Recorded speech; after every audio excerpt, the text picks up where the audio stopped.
দিনের জন্য, ইসলামের জন্য কত কষ্ট করছে আমার নবী। এখানে না আসলে বোঝা যায় না ভাই, এখানে না আসলে বোঝা যায় না আমার নবী কত কষ্ট করছে এখানে। আসসালামু আলাইকুম। এটাই সেই হেরা গুহা। এই গুহায় আমার নবী করিম সাল্লাল্লাহু আলাইহি সাল্লাম ধ্যানমগ্ন ছিলেন। এখানে অনেকে নামাজ পড়তেছে, এখানেই কোরআন নাজিল হয়। ইয়া নবী, এইখানে আমার নবীর পরশ লেগে আছে রে ভাই, এখানে আমার নবীর পরশ লেগে আছে, এখানে আমার নবীর কদম লেগে আছে, এইখানে আমার নবী বসে ধ্যান করছে, এইখানে ধ্যানে ছিলেন আমার নবী। এইটাই সেই জায়গা। আসসালামু আলাইকুম।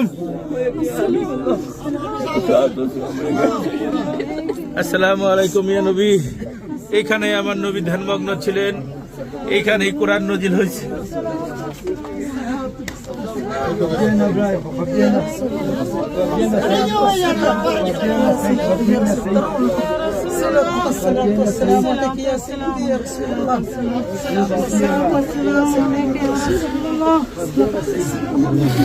এখানে ধ্যান করতেন আমার নবী, এই গুহায়, এখানেই কোরআন নাজিল হয়েছে, সেখানে ঢোকার সৌভাগ্য হয়েছে। আল্লাহ,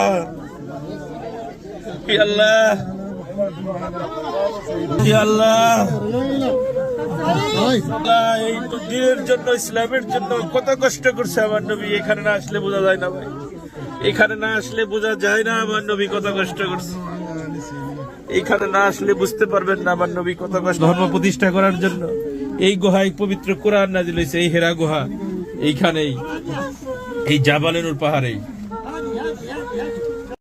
হেরা গুহার সামনে আছি আমরা, একদম সামনে। মানুষ ভিতরে যাচ্ছে, অনেকে নামাজ পড়তেছে, ইবাদত করতেছে, চলে আসতেছে। কিন্তু একটা মানুষের কম সময় এখানে নেওয়া উচিত। অনেক মানুষ বাইরে অপেক্ষা করতেছে, ঢুকতে পারতেছে না। একটা মানুষ ঢুকলে সে আর বের হতে চায় না। কয়জন ভিতরে ঢোকা যায় আমি জানি না, আমরা ঢোকার চেষ্টা করতেছি, আপনারা সাথে থাকবেন। হেরা গুহা, যে গুহায় পবিত্র কোরআন নাজিল হয়েছিল, যেখানে আমাদের নবী করিম সাল্লাল্লাহু আলাইহি ওয়াসাল্লাম ধ্যান করতেন।